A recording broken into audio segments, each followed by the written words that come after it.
I hope the world can see now what's really going on out here, because it's getting ridiculous. It's really ridiculous. Yes, man. This is ridiculous, man.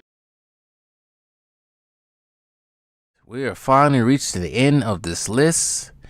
But when it comes to this list, we are not done yet with these lists, because I'm going to put these lists into the great use to make for some entertainment in the community tab in this upcoming season. But now we travel from New Orleans to the great state of Texas to the great city of Dallas, which I will be in some weeks now. Don't try to come hunt me now. You ain't gonna know who I am. Anyways, I'm joking with y'all. Dallas Mavericks. Dallas Mavericks have been around for now 40-something years, 43 years. Founded in 1980. Played in the Southwest. Won 1 championship, 2 conference titles, 4 division titles, 4 retired numbers. 12, 15, 22, and 41, of course. Alright. Dallas Mavericks have been almost, you could say, a premier team since they've been around. They've been in the playoff hunt. They was part of the early 2000s Western Conference Elite when they had Dirk and Steve Nash. But let's trickle down and find out who are the top 5 players that ever played for this team. Also, in my opinion, I picked these people by simply for what they have done for the team and how they stand in the NBA. Once again, one more time, these are my opinion. These aren't the Bible. Well, maybe one player might be on this list. Anyway, starting off at the center position, and ain't a lot of big time famous centers, but I had to pick Tyson Chandler because Tyson Chandler was very, very much needed, a very big piece of the 2011 finals run for the Dallas Mavericks. Now, he didn't start his career with the Dallas Mavericks. We all know he started his career with the Los Angeles Clippers in 2001. First round, second overall pick out of high school. But he was traded to the Bulls. And then he played for New Orleans Hornets for a couple of years. Part of that only team, I think that only season actually they got far in the semifinals, but they lost to the Spurs. That was the 2008 playoffs. But he only played 1 season with the Dallas Mavericks. That was the 2010-11 season, when he became an NBA champion. Part of the All-NBA defensive second team. He only got 1 first team. That was 2013 when he was with the Knicks. And he also was a defensive player of the year, all with the Knicks. But when he was with the Hornets, because we simply talking about the Hornets, he was traded from the Bobcats with Alexis, I never can pronounce his last name, in exchange for Eric Dampier, Nahara, and Matt Carroll and cash.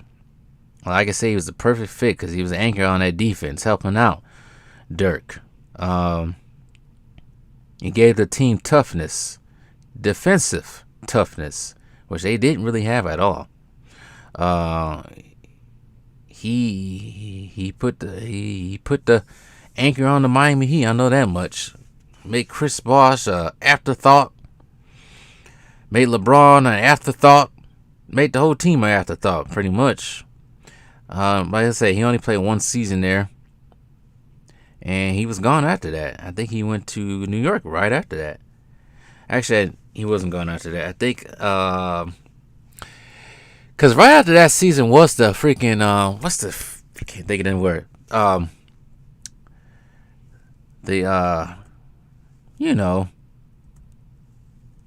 Lockout. It was the lockout season. So he wasn't really dealt with until December later that year in 2011 when he went to the Knicks. So that's where he put him at. Shoot, that was probably the best thing they had. Played 74 games with him. Averaging 10, 1.1 blocks, 0.4 assists, 0.4 steals, but had 9.4 rebounds. So that is him, Tyson Chandler at the center position. Do I really need to go through the power forward position? Do I really need to say anything about the power forward position? You know who's at the power forward position.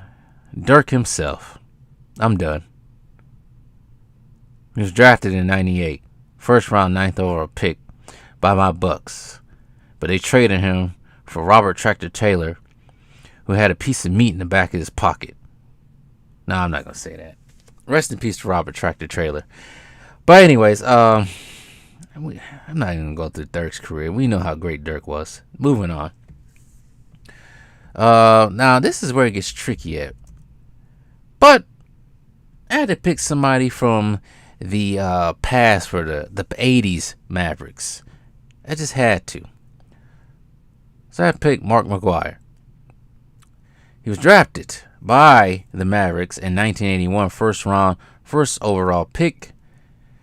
Played for the team from 1981 to 1989, so pretty much the whole entire 80s before he went to Detroit to go play, when he won 2 rings with Detroit. Sucks. Well, I would say it sucks, but sucks with Dallas. Well, you gotta do what you gotta do. He primarily played the small forward position. He is a 3-time All-Star, all with Dallas. Like I said before, he won rings, but with Detroit. For his most of his time in Dallas, he averaged over 20 points a game. Let's see here. Improved the Mavericks by 13 games after his first season. But Dallas was a team, I wouldn't say they was a bottom feeder, but they was in the mix during the 80s. They just didn't really do anything because you had the Lakers in that conference. Trailblazers too at one point in time was in the mix as well. But like I say, for the most time, he averaged over 20. His best year points-wise, minutes-wise as well, and shooting from the field was the 1983-84 season. He averaged 29.5 points per game, 5.9 rebounds, and 4 assists. After that season, he never pretty much accumulated anything like that, but he was pretty much solid for the rest of his time in Dallas. And he was a big part of those Pistons teams that won, but he ain't talking about the Pistons either. Let's see here. One of the reasons why they only got to one Western Conference Finals visit in 1988, but they lost to the Lakers. One of the reasons why what contributed to him leaving Dallas was his spats with Dick Motta, as well as other players too. They wanted him to stay. The team owner wanted him to stay, but he got the hell up out of there after the 88-89 season. They traded him for Adrian Dantley to the Pistons after that. But he's not a Hall of Famer, surprisingly. But he's a college basketball Hall of Famer. He's not a Hall of Famer. Maybe he should be up for, I don't know. If they gonna put, this is the thing when it comes to the Hall of Fame. If you're going to put Draymond Green to be a Hall of Famer, why not Mark McGwire? Anyways, I'm not going to go through that. I'm getting tired talking about that. So that's at the small forward position. At the shooting guard position is his teammate.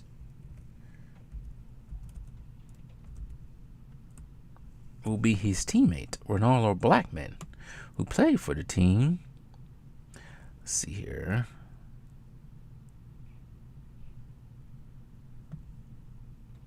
Let's see here. Hold on. So Rolando Blackman put on this list at the shooting guard position. He could have put someone like a Mike Finley, Derek Harper, but this, like I said, this is my list. Played for the Dallas Mavericks from 1981 to 1987. Drafted first round, 9th overall pick by the Mavericks out of Kansas State. Like I said, he played from 81 to 92 before he went to the Knicks to play there for 2 years. And then he played overseas in Greece.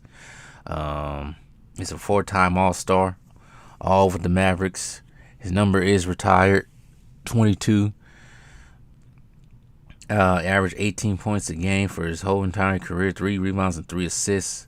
Scored 17,000 points. He is in the College Basketball Hall of Fame, but not in the NBA Hall of Fame. Let's see here.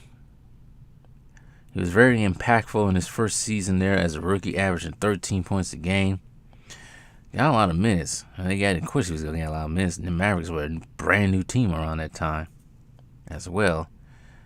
One of the reasons why he left Dallas, because Dallas was in the stage of rebuild, and he was already 32 years old around that time. So it would make sense for him to get the hell up out of there, get traded in '92 to the Knicks. But